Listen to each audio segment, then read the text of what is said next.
Bonjour tout le monde, bonjour les élèves. Vous avez avec vous Mohamed Benzid, professeur de français.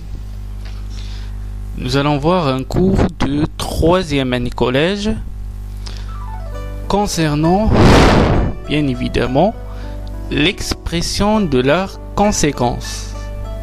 On va voir c'est quoi la conséquence. La conséquence met en relation deux faits dont l'un est résultat réel d'un autre. Exemple, dans la phrase suivante, on va le remarquer, je pense, donc je suis. Dans l'ordre chronologique, la conséquence suit la cause qui l'a provoquée. Exemple, l'ordinateur qu'elle a acheté ne fonctionne pas. Alors, elle est allée se plaindre. Donc, la conséquence est un fait qui résulte d'un autre fait. Ça veut dire, il a besoin d'un autre fait pour exprimer la conséquence. Exemple, son sommeil est si lourd qu'il n'entend pas la sonnerie du réveil. Ici, nous avons si que. Le mot conséquence est synonyme des faits, produits, résultats et fin. C'est ce qui termine. C'est la conclusion apportée par un fait précédent. Dans la phrase d'observation qu'il est le résultat. Il n'entend pas la sonnerie du réveil. Pourquoi? Il a le sommeil très lourd. C'est ça la cause.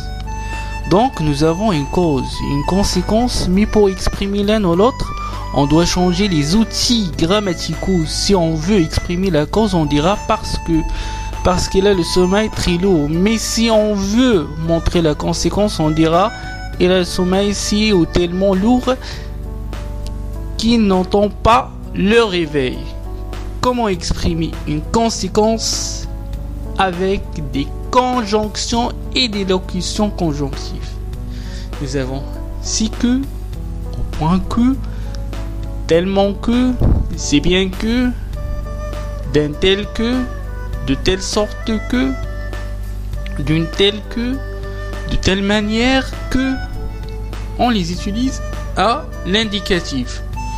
Exemple, le gâteau est tellement, on a utilisé ici, tellement délicieux que j'en prends un autre morceau.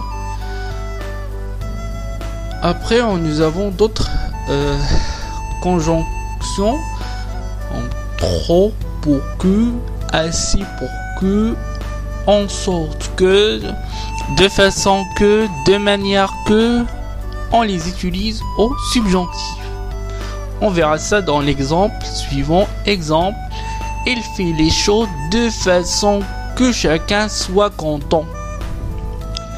Et enfin, on a trop pour, assez pour, de façon que, en sorte que, suffisamment pour. On les utilise à l'infinitif.